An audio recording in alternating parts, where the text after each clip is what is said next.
Bismillah. Assalamualaikum warahmatullahi wabarakatuh.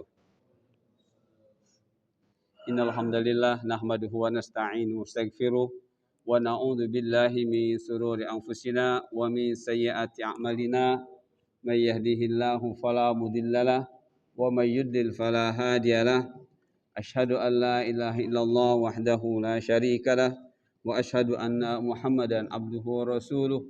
يا أيها الذين آمنوا اتقوا الله حق تقاته ولا تموتن إلا وأنتم مسلمون يا أيها الناس اتقوا ربكم الذي خلقكم من نفس واحدة وخلق منها زوجها وبث منهما رجالا كثيرا ونساء واتقوا الله الذي تساءلون به والأرحام إن الله كان عليكم رقيبا يا أيها الذين آمنوا اتقوا الله وقولوا قولا سديدا يصلح لكم أعمالكم ويغفر لكم ذنوبكم ومن يطع الله ورسوله فقد فاز فوزا عظيما أما بعد فإن أصدق الحديث كتاب الله وخير الهدي هدي محمد صلى الله عليه وسلم وشر الأمور محدثاتها وكل محدثة بدعة وكل بدعة ضلالة وكل ضلالة في النار. Ikhwah fillah rahimakumullah, saudaraku yang senantiasa dalam rahmat Allah. Alhamdulillah pada pagi hari ini Allah pertemukan kita kembali di majlis ilmu ini. Mudah-mudahan ilmu yang kita pelajari, ilmu yang kita pahami adalah ilmu yang Allah ridhai, ilmu yang membuat kita paham hakikat hidup, dan ilmu yang akan mengantarkan kita ke dalam surganya Allah subhanahu wa ta'ala. Saudaraku yang Allah muliakan, insyaallah pada kesempatan pagi ini kita akan lanjutkan pembahasan hadis yang ke-9 dari kitab Al-Arba'in An-Nawawiyah, yaitu tentang bertakwa sebatas kemampuan.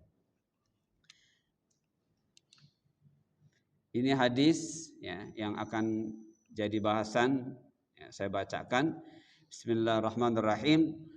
An Abi Hurairah Abdurrahman ibn Sakhr radhiyallahu anhu qala sami'tu Rasulullah sallallahu alaihi wasallam yaqul ma nahaitukum anhu fajtanibu wa ma amartukum bihi fa'tu minhu mastata'tum fa inna ma ahlakal ladzina min qablikum kathratu masailihim wa ikhtilafuhum ala anbiya'ihim. Rawahul Bukhari wa Muslim. Dari Abu Hurairah yaitu Abdurrahman bin Sahrin, semoga Allah meridainya, bahwa dia mendengar Rasulullah sallallahu alaihi wasallam bersabda, apa yang telah aku larang kepadamu maka jauhilah, dan apa yang aku perintahkan kepadamu maka kerjakanlah semampumu. Sesungguhnya umat sebelum kalian binasa. Mengapa? Karena mereka banyak tanya dan mereka sering berselisih dengan para nabi mereka. Ini teman-teman ya. Ini hadisnya. Bagaimana kandungan hadis ini? Insya Allah kita akan bahas melalui ini. Ya. Minimal ada 3 poin bahasan penting yang harus kita selesaikan. Yang pertama adalah isi kandungan dari hadis ini menerangkan tentang syariat Islam dibuat untuk keselamatan hidup pemeluknya, ya, baik di dunia ataupun nanti di akhirat. Ya. Yang kedua, sikap yang benar menurut syariat ketika menghadapi perintah dan larangan. Ya, tadi sudah saya sebutkan, umat sebelum kita itu ahlaka, ya, atau ahlaku atau ahlakat, ya. Mereka binasa alias mereka rusak, ya. Rusak lahir batinnya, belum ke akhirat, masih di dunia sudah rusak, ya. Mengapa? Karena mereka banyak tanya tapi hanya sekedar bertanya, ya. Dan banyak berselisih dengan nabinya. Artinya apa yang diajarkan nabinya tidak dilaksanakannya. Nah, ini harus menjadi pelajaran buat kita, ya, sebagai umat yang terakhir, ya. Karena Rasulullah tadi mengatakan umat sebelumnya. Kemudian poin yang ketiga, bahayanya mengikuti hawa nafsu. Nah, ini teman-teman ya, minimalnya 3 poin bahasan penting dari hadis yang baru saja kita baca, yang ada di dalam kitab Al-Arba'in Nawawiyah yang nomor ke-9. Baik, kita bahas dulu poin yang pertama. Syariat Islam dibuat untuk keselamatan hidup pemeluknya di dunia dan di akhirat. Ya. Jadi banyak umat Islam yang belum paham seperti ini. Ya. Belum paham bahwa Islam itu Allah jadikan sebagai agama, di dalamnya berisi syariat, tapi banyak pemeluknya yang belum paham. Ya. Belum paham apa itu Islam, apalagi syariat. Ya. Sebagai Muslim saja, dia tidak tahu apa sih Muslim itu. Ya. Apalagi bicara syariatnya. Nah, mudah-mudahan dengan kita duduk di majelis ilmu dan kita bahas hadis, ya, satu persatu dari kitab Al-Arba'in Nawawiyah, ya, yang beliau berharap setiap hadis ini harus menjadi kaidah, ya, harus menjadi rumus, ya, yang bisa melahirkan dan menarik hadis-hadis yang lain, ayat-ayat, dan juga penjelasan-penjelasan ulama. Jadi walaupun hadis yang terkumpul dalam kitab ini hanya 42, tapi beliau berharap ketika kita mempelajarinya bisa lebih dari 42. Ya. Dan buktinya sampai sekarang kita sudah membahas 8 hadis, ya. Sudah berapa pertemuan? Ya. Kalau satu hadis kita pelajari singkat saja, 1 jam selesai, 8 jam sudah selesai. Enggak sampai 1 hari. Ya. Nah, kita ini sudah berhari-hari kita mempelajari, padahal baru 8 hadis. Ya. Dan slide-nya ini sudah sampai 700 slide. Ya, sudah sampai 700 slide. Seperti itu teman-teman. Ini belum nanti hadis ke 10-nya, 11-nya. Ini 9 baru mulai. Ya. Nah, jadi diharapkan oleh beliau, siapapun yang mempelajari hadis-hadis beliau harus menjadi kaidah, harus menjadi aturan di mana kita bisa mengenali hadis-hadis yang lain, menarik ayat dan pendapat-pendapat ulama yang berkesesuaian dengan hadis tersebut. Nah, baik teman-teman, syariat Islam dibuat untuk keselamatan hidup pemeluknya di dunia dan akhirat. Di antara ayat, ya, yang ditarik oleh hadis ini. Nah, jadi hadis ini menarik ayat. Ya. Antara bunyi ayat adalah A'udzubillahi minasyaitonirrajim, wajahidu fillahi haqqa jihadih. Ya. Wajtabakum wa ma ja'ala 'alaikum fid dini min haraj. Ya. Tadi kan di dalam hadis Rasul mengatakan umat sebelum ini, umat sebelum kalian rusak, ya, rusak karena banyak tanyanya tidak berkualitas, ya, pertanyaannya tidak berkualitas, dan dalam mempraktekkan agama banyak bertentangan. Kenapa? Dia tidak sungguh-sungguh mempelajari agama, ya. Dia tidak bertanya apa itu agama, mengapa beragama, kapan beragama, harus bagaimana beragama. Tidak banyak pertanyaan yang berkualitas. Makanya akhirnya rusak. Nah, ayat ini mengingatkan kepada kita tentang bagaimana sikap beragama. Ya, teman-teman, wajahilu fillahi haqqa jihadih wajtabakum wa ma ja'ala 'alaikum fid dini min haraj. Dan berjihadlah. Kalau bahasa kitanya berjuanglah dengan sungguh-sungguh, dengan serius, ya. Apa yang diperjuangkannya di sini pada jalan Allah alias ketaatan, ya. Dan berjihadlah kamu pada jalan Allah alias berjuanglah untuk istiqomah, untuk taat, ya. Dengan jihad yang sebenar-benarnya, dengan perjuangan yang serius, ya. bukan asal-asalan. Pada bahasan hadis-hadis yang lalu kita pernah mengenal sifat-sifat Khawarij, ya, sifat-sifat Khawarij. Dan kita ternyata diberi ilmu, Khawarij itu bukan kelompok, ya, bukan kelompok. Tapi Khawarij lebih ke manhaj dalam beragama, tapi manhaj yang salah. Seharusnya manhaj sunnah, ahlus sunnah, ya. Nah, mereka manhaj Khawarij. Pemikirannya pemikiran dalam beragama, tapi Khawarij cirinya apa? Cirinya adalah sufahaul ahlam, hudatsaul asnan. Mereka punya semangat tapi tidak didasari ilmu. Ya, kita jangan sampai hanya punya semangat tapi tidak berdasarkan ilmu. Itu Khawarij, ya. Jadi sekali lagi Khawarij bukan sebuah kelompok, tapi lebih ke manhaj dalam beragama. Ya. Hudatsaul asnan. Usianya muda-muda. Tapi bukan berarti usianya muda, dimaksudkan adalah semangatnya tinggi, tapi tidak berdasarkan ilmu. Makanya dilanjutkan dengan sifat Khawarij yang berikutnya adalah sufahaul ahlam, tidak berpikir, ya, tidak pandai berpikir yang benar, seperti itu.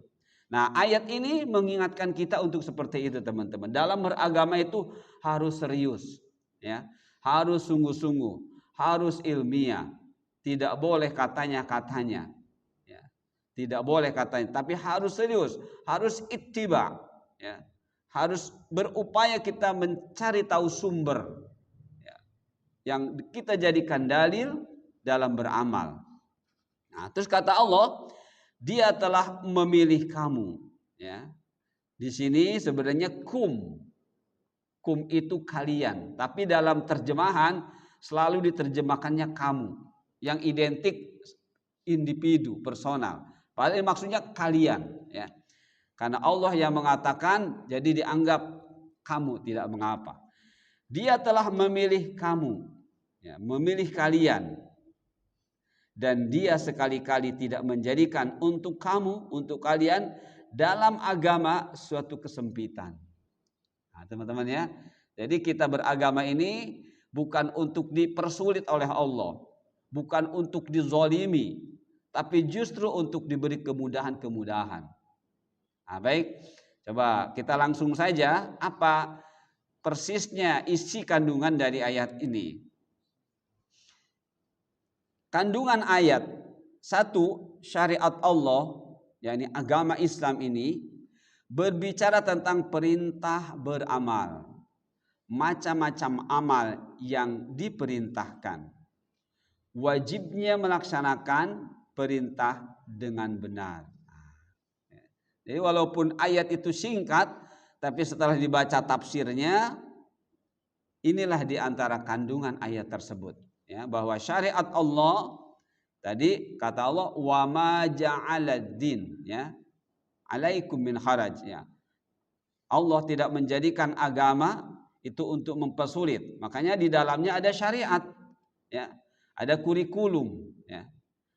Ada seperangkat aturan yang Allah sudah buat dan seperangkat larangan yang Allah sudah buat, ya. Dan isinya perintah, ya, dan menerangkan tentang berbagai macam amal yang diperintahkan. Dan ayat ini pula menerangkan tentang wajibnya melaksanakan perintah dengan benar. Jadi bukan sekedar melaksanakan, teman-teman, ya. Banyak di antara kita umat Islam menggunakan istilah yang penting gugur kewajiban. Yang penting gugur kewajiban. Ternyata salah paham, ya. Mereka hanya sekedar mengerjakan, tapi benar atau tidaknya entah nomor berapa. Padahal kalau begitu cara mengerjakannya tidak akan gugur kewajiban, tidak akan gugur kewajiban, teman-teman. Ya, jadi sebagaimana kaidah wajib yang sudah kita dapat dari para ulama usul, ya, Bahwa wajib itu adalah walaupun singkat kaidahnya ma yusabu ala fi'li wa yu'aqabu ala tarki, sesuatu yusabu diberi pahala ala fi'li ketika mengerjakannya, tapi maksudnya mengerjakannya dengan benar, ya, bukan asal mengerjakan. Wa yu'aqabu ala tarki, dan disiksa, diazab, berdosa ala tarki ketika meninggalkannya. Maksudnya bukan hanya meninggalkan, mengerjakan tapi tidak benar, tetap itu yu'aqab, ya, tetap berdosa. Nah, makanya sekali lagi wajahidu, Allah mencantumkan pada ayat ini kata-kata jahidu, artinya sungguh-sungguh, artinya serius, artinya jangan main-main, seperti itu. Kemudian dua, syariat memerintahkan kepada pemeluknya untuk berjihad. Terkadang kita berpikir ketika mendengar kata jihad adalah perang. Selalu begitu, perang. Benar, di masa Rasulullah SAW memang begitu kenyataannya. Ya. Kenapa? Karena menghadapi orang-orang kafir, ya, yang penentangannya jelas. Ya, yang penentangannya jelas, dan Allah pun perintah, ya, jihad saat itu berupa perang. Namun di akhir zaman seperti kita sekarang ini, alhamdulillah kita tidak mendapati seperti itu. Maka ketika berkata jihad, menuntut ilmu pun masuk ke dalam jihad. Ya. Kenapa? Karena esensi dari berperang saat itu yang Allah menyebutnya dengan jihad, apa teman-teman? Mempertahankan syariat Islam. Ya. Makanya perang yang disebut dengan istilah qital, bukan qatlu, qital itu perang. Kalau si musuh sudah mengucapkan 2 kalimat syahadat, walaupun mungkin di dalam hatinya masih belum siap menerima, tapi di lisannya sudah mengucapkan 2 kalimat syahadat, haram untuk dibunuh. Jangankan dibunuh, kita jengkel, kita ludahi, kita sudah berbuat zalim. Itu teman-teman ya. Jadi itulah jihad, itulah qital, itulah perang. Jadi bukan tujuan untuk membunuh, tapi tujuannya untuk menjadikan musuh mengakui syariat Allah. Seperti itu ya. Jadi jihad tidak berarti berperang, tapi mempertahankan agama, ya, mengakui kebenaran syariat Allah, seperti itu. 3, syariat atau agama adalah aturan hidup dari Allah. Untuk apa? Untuk menjadikan kehidupan pemeluknya selalu memperoleh nilai-nilai positif. Nah, itu teman-teman, agama benar-benar memperhatikan aktivitas kita. Ya, ketika kita beraktivitas tidak lepas dari waktu, tidak lepas dari tempat. Maka agama betul-betul memperhatikan waktu dan tempat kita harus bernilai, harus baik, harus positif. Tapi baik dan positifnya bukan versi manusia, harus versi Allah, alias berpahala. Ya. Kalau tidak berpahala berarti belum, ya, belum masuk ke dalam poin ketiga. Jadi syariat atau agama adalah aturan hidup dari Allah untuk menjadikan kehidupan pemeluknya selalu mendapat pahala dari Allah. Lihat teman-teman, ketika Rasulullah SAW bersabda, ittaqun nar walau bisyiqqi tamrah. Ya, Rasulullah pernah bersabda, ittaqun nar walau bisyiqqi tamrah. Lindungi dirimu, selamatkan dirimu dari neraka. Walau bisyiqqi tamrah, walaupun hanya dengan engkau bersedekah dengan sepotong kurma. Bukan sebiji kurma, sepotong. Kita punya kurma 1, dipotong jadi 2. Nah, ini artinya jangan meremehkan amal-amal agama. Walaupun kita melihatnya kecil. Ya, walaupun kita melihatnya kecil. Tapi ketika bicara agama tidak ada kecil. Semuanya punya nilai.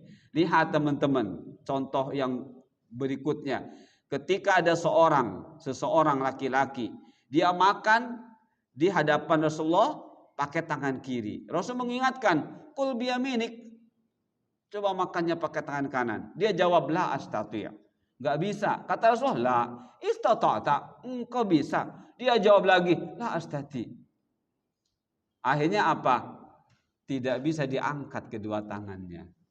Nah, itu jangan sampai menganggap kecil hal-hal yang kita melihatnya itu kecil. Ya, dalam agama semuanya besar. Kenapa?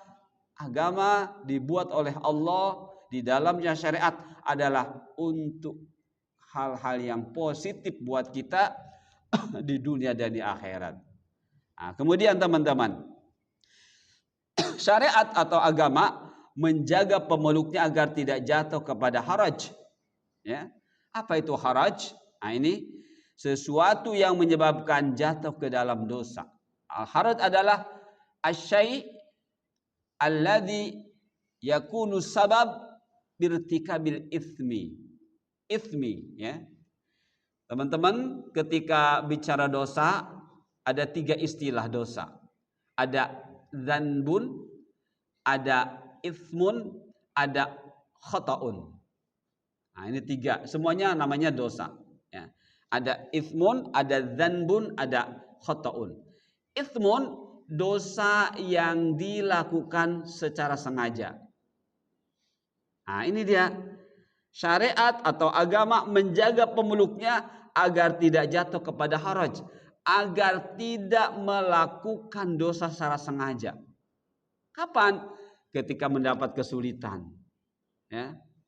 Ketika dapat kesulitan, andai agama tidak memberikan rukhsah, ya, andai agama tidak memberikan dispensasi, andai agama tidak memberikan keringanan, ya, tagir mina as-su'ubah ila suhulah, perubahan tata cara melaksanakan perintah dari yang tadinya sulit menjadi mudah. Andai agama tidak memberikan seperti itu, maka pemeluk agama Islam ini akan banyak berbuat haraj.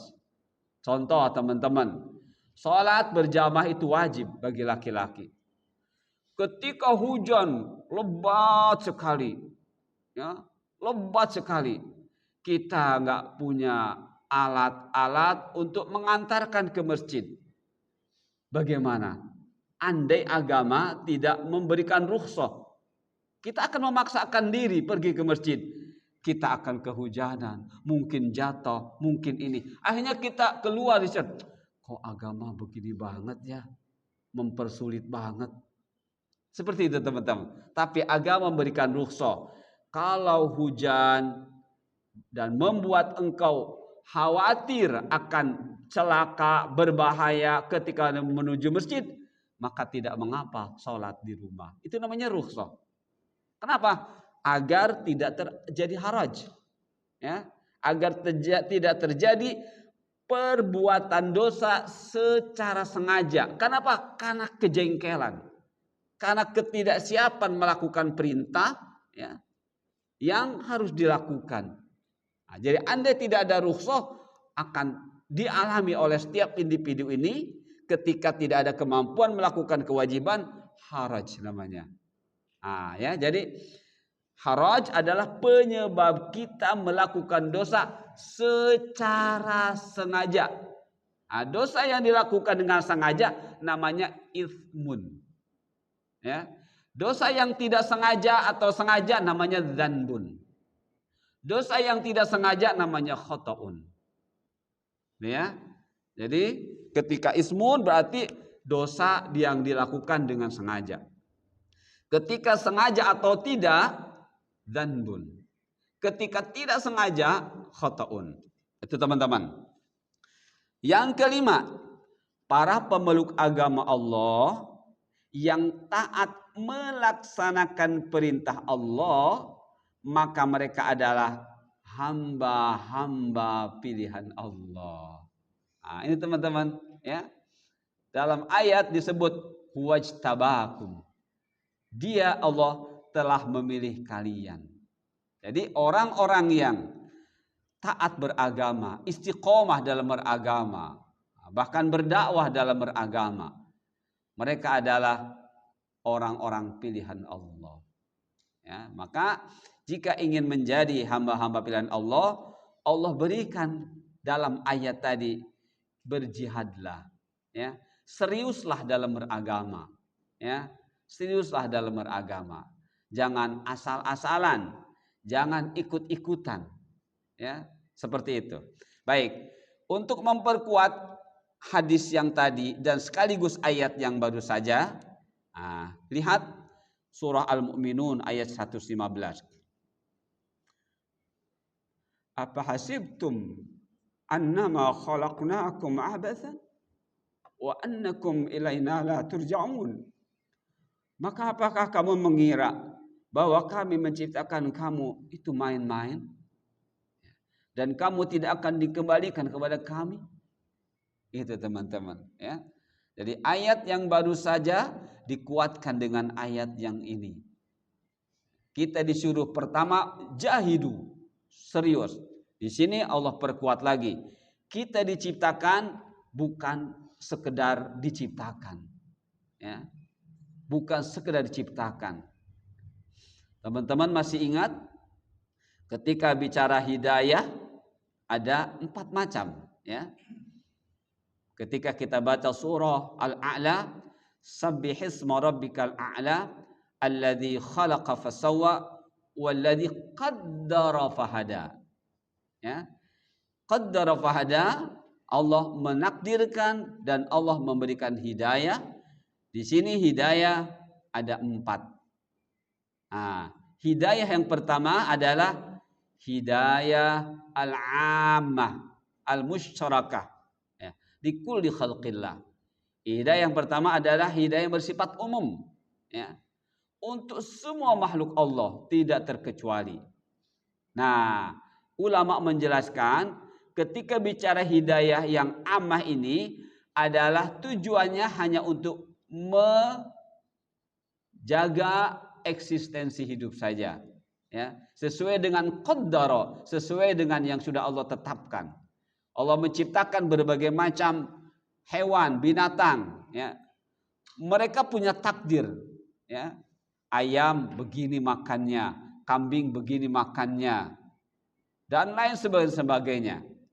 Sudah ditakdirkan, Allah berikan hidayah juga. Karena engkau kambing, untuk menjaga kelangsungan hidupmu, begini cara penjagaannya. Kalau makan, ini yang dimakannya, ya.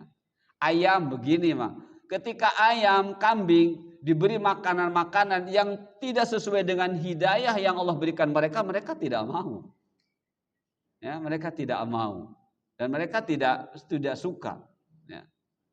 Lihat kucing, ketika mau makan dia cium-cium dulu, ya. Walaupun menurut kita enak, tapi kalau menurut penciuman dia nggak bisa dimakan, nggak dia makan. Kenapa? Allah sudah qaddara fahada.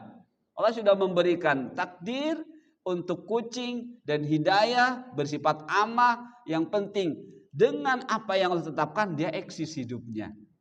Nah, teman-teman, kaitannya dengan ayat ini, jangan sampai kita keberadaannya di muka bumi ini seperti kucing.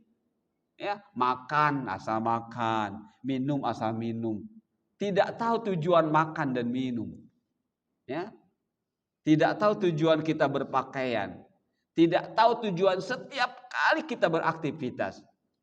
Nah, andai itu kita tidak seperti itu, ya, tidak selalu memikirkan kenapa saya begini, kenapa saya begini, ya, itu bisa jadi berada di hidayah ammah.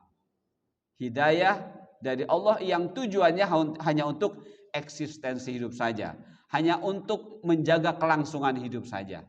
Nah, seperti teman-teman, ya.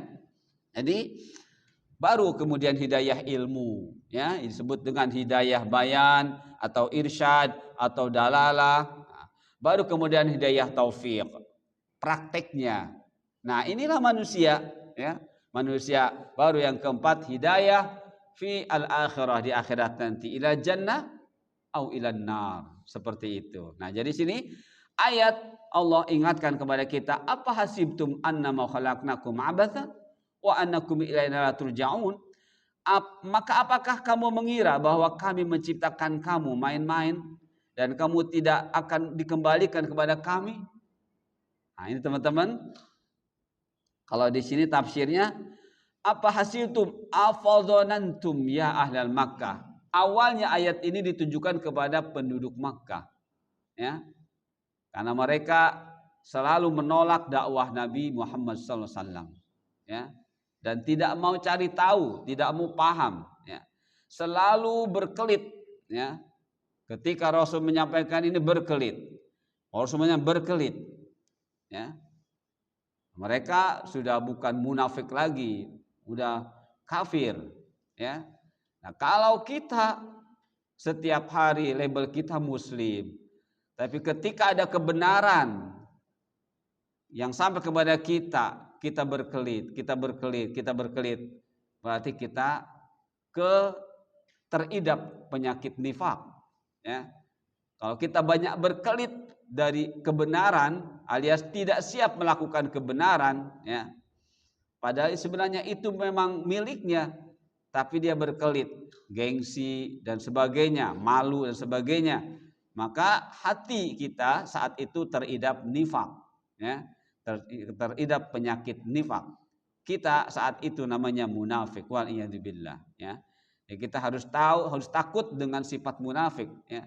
Seorang sahabat, sebagaimana kita sudah bahas dulu, ya, dia mengatakan kepada temannya, inni akhsha an akuna munafiqan, saya takut jadi orang munafik. Apa respon dari temannya? In kunta munafiqan falam takhsha, kalau engkau munafik engkau tidak akan punya rasa takut, ya. Kalau engkau munafik engkau tidak akan punya rasa takut. Nah, makanya kita harus punya rasa takut, ya, supaya kita terbebas dari sifat munafik. Nah, itu teman-teman. Jadi ini ahlu Makkah afadhanantum, ya. Seperti itu. Apa kalian kira? Jadi zon itu adalah asumsi. Jadi pikirannya yang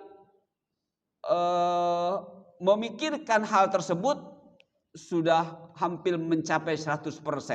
Jadi orang-orang kafir Makkah menganggap hampir 100% bahwa kehidupan ini main-main, gitu maksudnya, ya.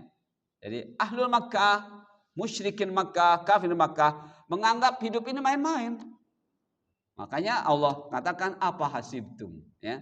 Allah yang maha tahu hati-hati mereka, Allah katakan apa hasibtum. Nah, jadi maka ini ahlul Makkah. Kemudian annama khalaqnakum abasan ay hamlan. Hamlan itu enggak ada apa-apanya. Bila amrin wala nahyin, enggak ada perintah, enggak ada larangan, wala thawab wala iqab. Apakah kalian menganggap hidup ini enggak ada perintah, enggak ada larangan, enggak ada pahala, enggak ada siksa, enggak ada dosa? Begitu kata Allah. Wa annakum ilaina turja'un, dan apakah juga kalian menganggap kalian akan selamanya di dunia ataupun mati sudah selesai begitu, enggak dikembalikan kepada Allah? Nah, orang-orang kafir Quraisy sudah zon di dalam benaknya ini, sudah berasumsi, sudah hampir menuju 100% menganggap hidup ini ya sudah begini aja. Makan ya makan, enggak ada perhitungan, enggak ada perintah, enggak ada larangan. Wal'iyadzubillah. Nah, kita diingatkan melalui ayat ini tidak seperti itu. Semuanya akan diperhitungkan, ya. Sekecil apapun dari yang kita lakukan akan diperhitungkan sebagaimana ayat yang sebelumnya, ya. Agama, syariat membimbing kita agar setiap apa yang kita lakukan di waktu dan tempat kita berpahala. Baik. Lihat teman-teman apa kandungan ayat ini. Satu, ya, kandungan ayat ini diantaranya adalah satu, peringatan kepada manusia bahwa hidup ini tidak lepas dari perintah dan larangan, ya. Jadi hidup ini teman-teman tidak lepas dari perintah dan larangan. Kita di dunia, isi dunia ini bagi mereka yang istaba, yang Allah memilihnya, ya, Bagi mereka yang merasa dipilih oleh Allah, dunia ini isinya perintah larangan, Silahkan buktikan teman-teman. Ya, silahkan buktikan. Dunia ini isinya perintah dan larangan. Bagi siapa? Bagi yang merasa dirinya dipilih oleh Allah dan bagi mereka yang benar-benar ingin dipilih oleh Allah. Silahkan buktikan. Teman-teman ngantuk, tidur. Ketika kita ingat bagaimana Rasulullah mau tidur, Rasulullah bagaimana? Menganjurkan berwudu. Itu perintah. Walaupun perintahnya bukan ke dalam kategori wajib, tapi itu masuk perintah. Ya. Jadi perintah itu ada yang wajib, ada yang rekomendasi saja, alias sunnah dalam ilmu fikihnya. Tapi hakikatnya itu perintah. Ya. Teman-teman mau keluar, apakah keluar begitu saja? Enggak, ada perintahnya. Kaki yang mana dulu yang dilangkahkan. Seraya berdoa, apa doanya? Ketika teman-teman di perjalanan, apakah hanya suruh berlenggang kaki saja? Enggak. Allah suruh bagaimana? Orang-orang yang ulul albab dalam kondisi berjalan, dalam kondisi duduk, dalam posisi berdiri, apapun selalu ingat Allah. Itu teman-teman. Jadi dunia ini isinya bagi mereka yang benar-benar ingin dipilih oleh Allah. Hamba-hamba pilihan Allah, isinya perintah dan isinya larangan. Isinya harus jadi pahala dan jangan dosa. Apalagi sudah sholat. Ya, sudah sholat, maka jangan sampai sholat pun asal-asalan. Hal-hal yang bersifat ibahah asalnya, yang bersifat duniawi saja, Allah bimbing harus jadi pahala. Apalagi sudah jelas sholat. Ya. Bahkan sholat harus jadi motivator untuk memunculkan dari diri kita amal-amal soleh yang lain. Dari hal-hal yang asalnya bersifat duniawiyah. Nah, baik teman-teman. 2, perintah di dalam agama Islam adalah tuntutan, ya, dari pembuat syariat kepada hamba-hambanya untuk kebaikan hamba-hambanya. Tuntutan itu berarti permintaan yang amat sangat kuat. Itu tuntutan. Permintaan yang amat sangat kuat. Itu tuntutan, ya. Kemudian, perintah tidak bisa dilaksanakan kecuali dengan ilmu yang benar. Itu tadi, ya. Jadi tidak ada istilah yang penting gugur kewajiban, nggak ada. Ya. Selama seseorang itu ketika mengerjakan yang diperintahkan belum sesuai dengan ala wajhil ma'mur, belum sesuai dengan yang diperintahkan, lam yakhrud. Ya. Lam yakhrud, dia belum keluar dari apa? Dari perintah. Ya. Belum keluar dari perintah kalau mengerjakan yang diperintahkan ini enggak pakai ilmu. Nah, kebanyakan umat Islam ketika beramal ya enggak pakai ilmu. Siapa yang mengatakan begitu? Allah sendiri. Ya, Allah sendiri. Ya. Kata Allah apa? Wa in tuti aktsara man fil ardi yudilluka an sabilillah, ya kan? Jika engkau mengikuti aktsara man fil ardi, mayoritas di muka bumi, yudilluka an sabilillah, akan membuat engkau keluar dari jalan Allah.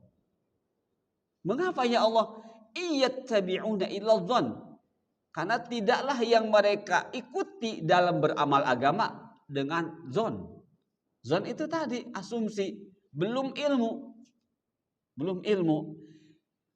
Kemudian Allah tutup ayat itu dengan inhum illa yakhrusun. Nah, dengan demikian tidaklah yang mereka kerjakan kecuali kebohongan.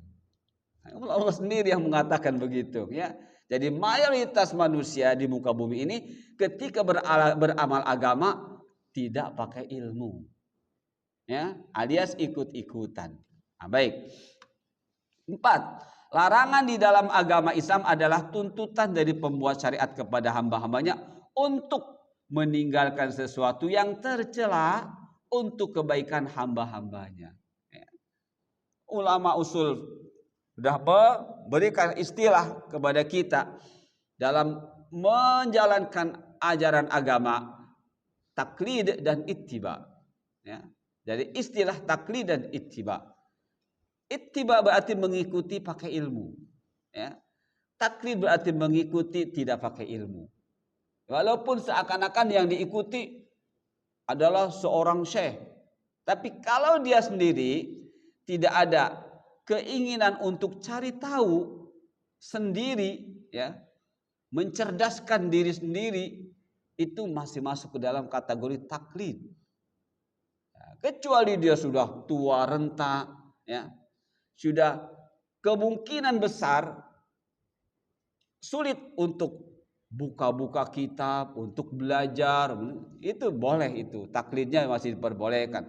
Tapi kalau masih muda, ya, masih kemampuan fisik, kemampuan berpikir, kemampuan finansial juga banyak, lantas kita tidak melakukan hal itu masih masuk ke dalam taklid, teman-teman. Masih masuk ke dalam taklid. Ya. Dan para ulama bersepakat ketika bicara taklid, at-taqlidu fi ad-dini madmumun. Bersikap taklid dalam beragama itu madmumun, tercela. Jadi ketika bicara agama, bicara amal itu kalau tidak tercela ya terpuji. Artinya kalau tidak pahala ya tidak berpahala alias dosa. Nah, itu teman-teman ya. Jadi begitulah. Jadi larangan di dalam agama Islam adalah tuntutan dari pembuat syariat kepada hamba-hambanya untuk meninggalkan sesuatu yang tercela untuk kebaikan hamba-hambanya. 5. Larangan tidak bisa ditinggalkan kecuali dengan ilmu yang benar. Jadi kalau kita ini nggak cari ilmu, sulit untuk meninggalkan larangan. Padahal meninggalkan larangan lebih mudah. Ya, lebih mudah sebenarnya. Jadi meninggalkan larangan, meninggalkan apa yang memang tidak diperintahkan itu sebenarnya lebih mudah. Lain hanya mengerjakan perintah. Kita harus cari ilmu dulu kan? Harus cari ilmu walaupun tadi, tapi dalam prakteknya sebenarnya meninggalkan larangan lebih mudah kalau sudah tahu ilmunya. Ya. Kalau sudah tahu ilmunya. Mengerjakan perintah itu lebih berat walaupun sudah tahu ilmunya. Ya, walaupun sudah tahu ilmunya. Itu teman-teman. 6. Perintah dan larangan itu untuk keselamatan hamba di akhirat. Mengapa? Karena kehidupan dunia adalah untuk akhirat. Ya. Jadi kehidupan dunia ini untuk akhirat, teman-teman. Ya. Nanti insya Allah di akhir pertemuan ini kita akan diingatkan dengan bagaimana kita berakhlak kepada diri sebelum kita berakhlak kepada orang lain. Baik, kemudian teman-teman dikit lagi.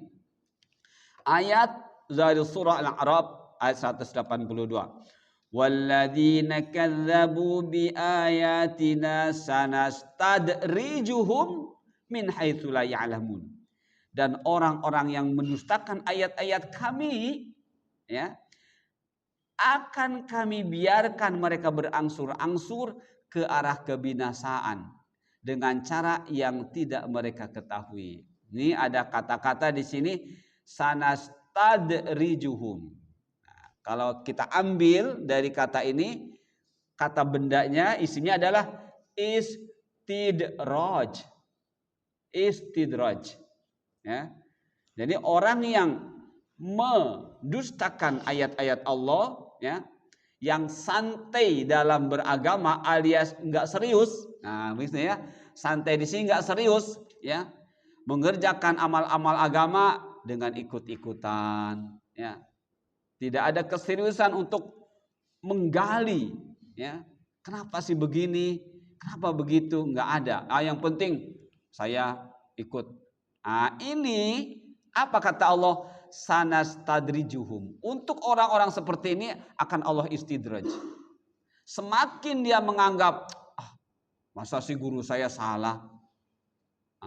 Itu bisa jadi kata-kata dia akan menyebabkan datangnya istidraj dari Allah. Jadi jangan menganggap istidraj itu betul-betul kepada orang kafir sepenuhnya. Kepada kita pun kemungkinan istidraj itu datang ketika kita tidak pernah mau menyadarkan diri dengan ilmu. Ya. Nah, ini teman-teman ya. Baik. Dan orang-orang yang mendustakan ayat-ayat kami akan kami biarkan mereka berangsur-angsur ke arah kebinasaan dengan cara yang tidak mereka ketahui. Lihat isi kandungannya. Satu, orang yang tidak mengikuti syariat Allah maka akan mengalami kesengsaraan di dunia dan di akhirat. Dia seneng kok, ya. Dia mobilnya banyak, rumahnya besar. Kita melihat bahagia, padahal hati mereka resah, gelisah. Ya. Resah, gelisah. Mereka memperoleh kekayaan sebanyak-banyaknya dengan bukti mereka sholat tidak paham, ya, sholat tidak dikerjakan dengan benar. Hati mereka gelisah. Cuma kita saja menganggapnya karena sudah tertutup dengan apa yang membuat mereka senang, pengen makan ini ada, pengen ini ada. Jadi kita menganggapnya, padahal hati mereka gelisah. Dari mana? Ketika mereka tidak sholat. Atau ketika mereka sholatnya asal-asalan. Itu sebenarnya kegelisahan teman-teman. Ya, kegelisahan. Nah, jadi orang yang tidak mengikuti syariat Allah maka akan mengalami kesengsaraan di dunia dan di akhirat. Dua, orang yang tidak mengikuti syariat atau tidak melaksanakan perintah Allah dan tidak meninggalkan larangan, maka Allah akan mengistidraj. Nah, apa itu istidraj? Kalau bahasa Arabnya ja'lul abdi atau ja'lul mar'i fi makanil khafdi. Ya.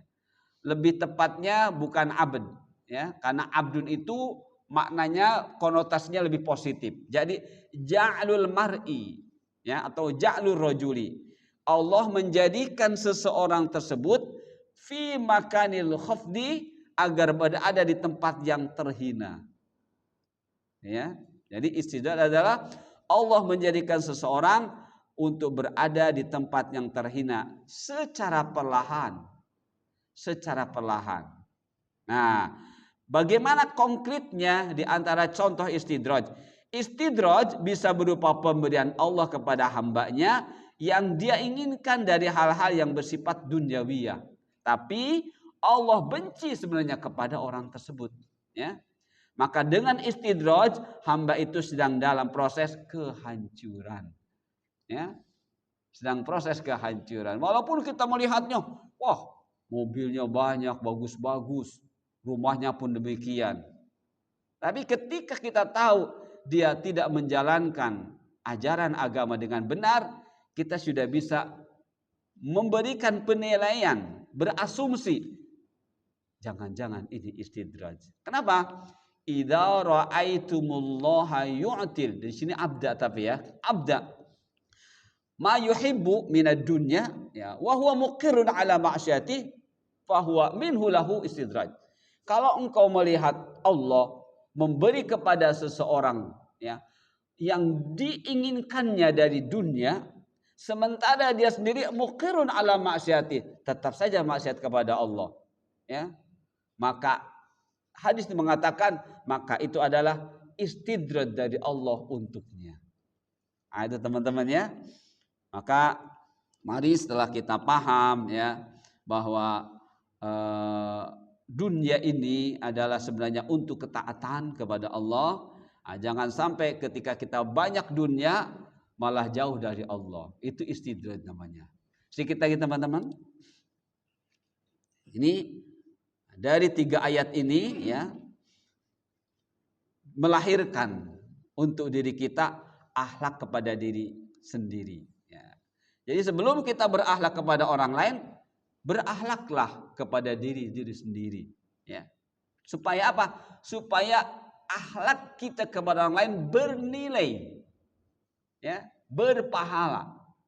Dimulai dari diri sendiri. Akhlak itu apa namanya? Ibaratun an hayati nafs, ya, tasduru an nafsi, ekspresi diri, ekspresi jiwa, ya, entah itu berupa perkataan, entah itu berupa pandangan, entah itu berupa kedipan, entah itu berupa menerima suara, entah itu berupa gerakan tangan, kaki, semuanya itu adab, semuanya itu akhlak. Ya. Keluar dari hati. Nah, kalau hatinya ini berisi bimbingan Allah, berisi contoh-contoh Rasul, maka yang terekspresi seharusnya itu. Maka ketika yang terekspresi bersumber dari Al-Quran, bersumber dari Al-Hadis, secara benar pemahamannya disebut akhlak yang baik. Kalau tidak demikian, ya, hatinya kosong, ya, dia belajar Al-Quran, dia belajar, tapi tidak dipahami dengan benar, sehingga ketika dia berekspresi, berkata dan sebagainya tidak sesuai dengan yang diinginkan oleh syariat, itu akhlak yang buruk.